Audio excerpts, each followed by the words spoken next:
hello' নমস্কাৰ কমৰকচুদম কলম্বাই লগতে কাৰ্ডুম কি খবৰ মোৰ খবৰ ভালেই আপোনালোকৰ নিশ্চয় খবৰ ভালেই আছে তো ফাইনেলি খবৰ ওলাইছে অসম ফৰেষ্ট বেটেলিয়নৰ বিষয়ে মানে আহিবলগীয়া যোনটো নতুন ভেকেঞ্চি আছিলে তাৰ বিষয়ে কথা ওলাইছে অসমৰ বিধানসভাত আপোনালোকে ঠিকেই শুনিছে ভাল খবৰ এইটো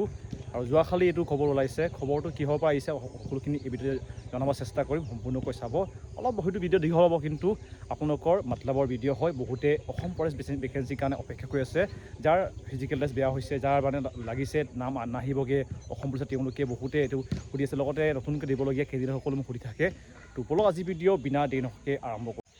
এই ভেকেঞ্চিৰ বিষয়ে যোৱাকালি আমাৰ অসমৰ বিধানসভাত উপস্থাপন কৰিছে আমাৰ মৰিয়নি সমষ্টিৰ বিধায়ক আপোনালোকে নামটো জানে তেওঁৰ প্ৰভৃতি কৰ্মী তেওঁ এই বিষয়ে কৈছে আৰু তেওঁ সুধি মানে উপস্থাপন প্ৰশ্ন কৰিছিলে যেন আমাৰ অসমৰ বৰ্তমানৰ বন বিভাগৰ মন্ত্ৰীক সুধিছিলে আৰু তেওঁ কৈছে যেন অতি সোনকালে এই ভেকেঞ্চিটোৰ বিষয়ে তেওঁলোকে আলোচনা কৰিব লগতে যিহেতু CM ছাৰেও কৈছিলে আৰু এই বিষয়ে অসমৰ বিধানসভাত কি কৈছে সকলোখিনি এই ভিডিঅ'তে লগাই দিব চেষ্টা কৰিম লগতে এইটো তেওঁৰ বিষয়ে যোৱাকালি ইয়াৰ বিষয়েও তেওঁ ফেচবুকত দিছে আপোনালোকে ইয়াত স্ক্ৰীণত দেখিছে লগতে যোৱাকালি বিধানসভাত কি এই ফৰেষ্টৰ বিষয়েও কৈছে আপোনালোকে এটা ভিডিঅ'টো লগাই দিছোঁ মুখ্যমন্ত্ৰী মই উত্তৰ পাইছোঁ যদি উত্তৰ পাইছোঁ মাননীয় মন্ত্ৰী মহোদয়ক ধন্যবাদ জনাইছোঁ শেহতীয়াকৈ মাননীয় মুখ্যমন্ত্ৰী ডক্টৰ হেমন্ত বিশ্ব শৰ্মা ডাঙৰীয়াই যেতিয়া পাছত পেৰেড হৈছিলে আছাম ফৰেষ্ট প্ৰটেকশ্যন ফ'ৰ্চৰ শেহতীয়াকৈ 940 জনক নতুনকৈ নিযুক্তি দিছিল তেখেতে মুখ্যমন্ত্ৰী ডাঙৰীয়াৰ বক্তব্যত প্ৰকাশ কৰিছিল যে অসমৰ বন মাটিকালি 26,832 স্কুৱেৰ কিলোমিটাৰ আৰু লগতে মাননীয় মুখ্যমন্ত্ৰী মহোদয়ে কৈছিল যে covering 34.21% of the state geographical area এইটো দিশ যদি চোৱা যায় বৰ্তমানলৈকে আমাৰ অসমত দুটা আছাম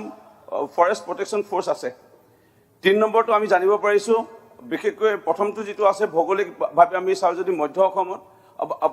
আমাৰ গুৱাহাটীত আছে বশিষ্ঠত দ্বিতীয়টো যদি আমি চাওঁ অকণমান আগলৈ গৈ পেলাই চিকুনিত এতিয়ালৈকে তৃতীয়টো প্ৰস্তাৱ আহিব বুলি আমি শুনা পাইছোঁ লখিমপুৰ পিনে অৰুণাচল বা যিটো আমাৰ সীমান্তৰ সুৰক্ষাৰ কাৰণে এইটো ভাল এটা পদক্ষেপ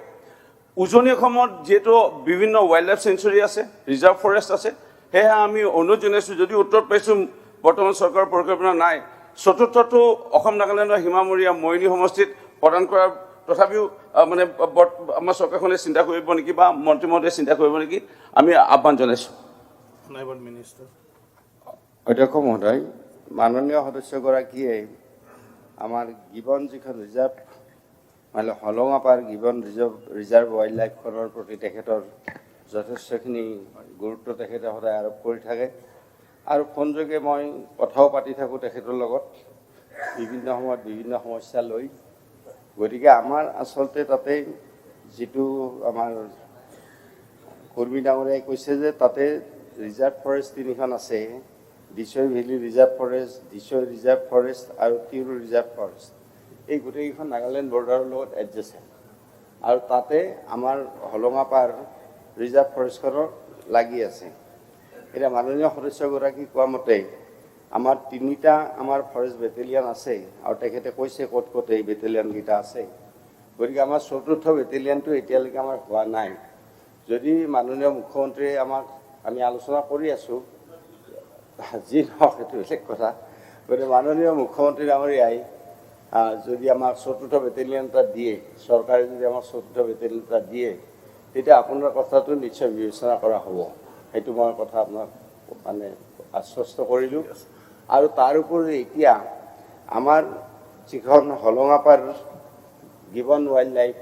আৰু বাকী 3খন আমাৰ যে ৰিজাৰ্ভ ফৰেষ্ট আছে তাতে আমি ইতিমধ্যে আমাৰ যোৰহাট ডিভিজনৰ আণ্ডাৰত আমি ইতিমধ্যে 12জন আছাম ফৰেষ্ট বেটেলিয়ান আমি দি থৈ দিছোঁ যেতিয়াই প্ৰয়োজন হয় যাতে তেওঁলোকে কাম কৰিব পাৰে আৰু ইন এডিশ্যন টু ডেট আমাৰ যিটো গেলেকীত যিটো আমাৰ 4th কামাণ্ডো বেটেলিয়ান আছে আছাম পুলিচৰ গতিকে 4th আছাম পুলিচ বেটেলিয়ানৰ কামাণ্ডো ফ'ৰ্চৰ পৰা আমি প্ৰায় 38 নাম্বাৰ কামাণ্ডো বেটেলিয়ান যোৰহাট ডিভিজনৰ আণ্ডাৰত দিয়া হৈছে আৰু যেতিয়াই তাতে প্ৰয়োজন হয় তেতিয়াই তেওঁলোকে তাত কাম কৰিব পাৰিব সেই কামাণ্ডো বেটেলিয়ান এইটো একশ্যন গ্ৰুপ বুলি কোৱা হয় সেই একশ্যন গ্ৰুপটো আছে আৰু ফৰেষ্ট বেটেলিয়ানটো আছে আৰু ইন এডিশ্যন টু ডেট যদি কিবা আৰু সমস্যা আপুনি অনুভৱ কৰে আপুনি আমাক জনাব আমি সেই হিচাপে ব্যৱস্থা ল'ম